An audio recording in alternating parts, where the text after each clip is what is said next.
Thadou.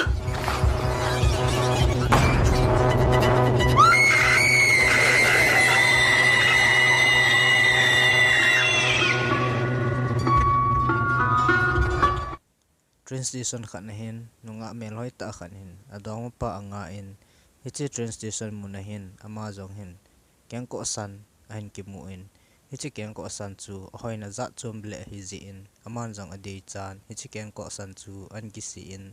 kipa ta in ahung ta hi ahin la ama kipa ta ahung wangin anung langa pan hin ima khanin an zui danin ahen hichi ji chun amazon kichatan anung lang hi aga aven hi le amazon tabang chun kichat tain tisan akyang te ni donin hung login akyang ko sina chan ge chun akyang ni lang to in atan tan hi ichi zo hin insung khat hong kimun insunga apa chu amin sem akitin anu hi lili achanu min hi suni hi lili hin achanu suni hi skulin agatha ajin iti chun aver hi pe ajin hi ajipa komen lilin jong ichanu hon hi phadike cha ivet sui hon nga ji etitan hi ajipa semen jong na chanu chulam nangin kivet tu min atin hi nikhat ni lili jong achanu suni chu skula pat aga puitan lilin jong achanu suni hung na dinglang chu phadike chan aven zo garin hin tang khan ti ati mani nu cha jong in hung thun thon le ajipa sem chu numei dang khat to azal khun thona anelup chu azinu lilin anmodo atan hi ijipa chun lili in achanu chu apujin ichi in chu da hlan in chum akila hlonin om hlon ta hi ichi in om na hlon chu anet walji in anu lili chun phatikai chan asungim ngimin athi ngim ngimin hichilai ina chun om hlon ta hi chini hin amanjong amit han kisu khan hichi chun doctor kim ko mahin aga kivet sa tan hi doctor kim ko ma pa lili hung do ahin amanjong fonaga abolin hichilai ta hin kengko san chu an muki tan hi amanjong hichi kengko san chu aven adei chat walji in ainin an ki choi tan hi hichi kengko san chu numei khat in jong anadei chan hichi kengko san chu akibu in ajipa chu analampi tan hi numei khat jong hin hichi kengko san chu adei cha ji in hichi kengko san wang hi ni khat le ka chan ding hi ati hichi chapang nu hin anu komen hano kengko san chu kadei cha e atin aile hichi ji chun anu achanu suni chu awo lo tan hi ni khat hi anu lili to golang khat zu kiti khat hi ong kim tu hlon tan hi amani jong nom ta kheu lai hlon hin achanu suni hin tuni wang kakipa e chan se hi atin hichi kengko san chu agalan han ki butan hi suni jong aina hong ki vet le hichi kengko chu hong nyau chi achen ama dingin hong ki tu tan hi kengko chu an ki bu in anu te ni anni ana langa chun hong tan hi anu te ni ki ho chu nga jin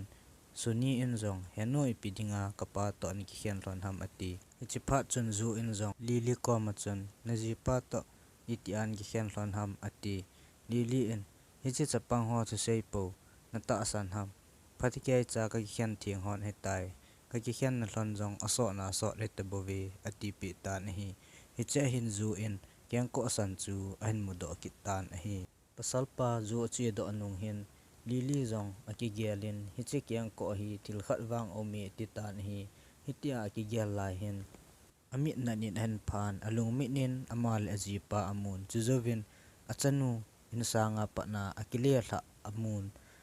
akyang te ni achoi chu amutan hi aman jong gang chalin doctor kim chu akovin akivet sa kitan hi doctor kimin jong hichi kengko san chu ahen mun adei chan lili hello ka chun akichoi do tan hi hichi kengko san chu akisi in inalhun pha nin amalim bang banga von kang li ki von khat chu amutan hi pholo changlovin ama jong chu kenga pat hong ki domin insanga pat chun anui langa an le rata win hi anui lang hong chu hin amit ho hai halin asep khan athitan hi ama jong hi akeng atan kitan hi hiji chun police hon itithi ham ti an khol ta win hi cha hin dili jong an ko ta win hi ji kyang ko san ji hin mi tam pi hong thi ta ji in lili jong aki chale atan hi sipai hon hiti chun an khul tawin iti hoilaya hong ki pan ham tin mun tin gam tinin an khul le tawin hi hichi phat hin lili zong aki chawalin hichi kengkoh chen chojin in langa hong zam tan hi hin la hichi kengkoh chu ama sangin in ana hlung masan achanun ana kibu in lupna chungin ana lampi in hichi ji chun hichi kengkoh san chun achanu soni keng zong ana tan tan hi hichi ji chun soni zong hospital a aumin zan khat hi anu lili le zu hong ki mutu in lili in zong zu ko ma chun hichi kengkoh zi a hi min kho tamta thi he tai hichi kengkoh hi hoya hong ki pan ham ti kan khul ding hi atitan hi hicha hin lekha khat amun hichi lekha dung zu ya chun ama zong tsp khat ko ma hin ahung tan hi hichi tsp chu ahin dong tan a hi le hichi tsp zong chun hichi thusim hi hiti hi tin lili chu an sei pi tan hi hichi kengkoh san hi nunga mel hoita amin uki kiti hichinu hin hichi kengkoh san chu an dei chan hi hichi ji chun aman zong hichi kengkoh san hi kachan pole gaiko hi katha te te ding hi ati hichi ji chun uki zong chu gaiko te ana chun ana chi in uki chun gaiko ji pa chu ana lupi tan hi hichi han mu do pha chun gaiko chu lin akili hlan hichi ji chun aji pan aga phong tho tan hi hichi pe hen uki ahongin aji chalhon chun athanin gaiko kyang chu atanin hichi kengkoh san chu an kila tan hi hichi ji a hi tuni ge ya hichi kengkoh san hi akisi pu pu chu akyang tanji a hi tin te sipi chun lili ko ma chun asei pi tan hi phat chom khat zawin uki in zong ji an nei ni hin hichi kengkoh san chu an kisi in hin la hichi kengkoh san ji chun ama le aji pa zong hichi kengkoh san chun an tha tai hichi kengkoh san hi anei nu gaiko thlana nagalewui taka sia hichi kengkoh san si jouse hi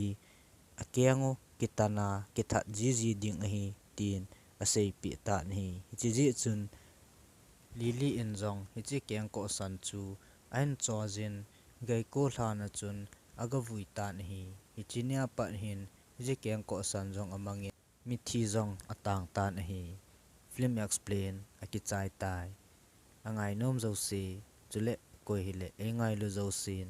like share subscribe in bolpi chi un kakipa e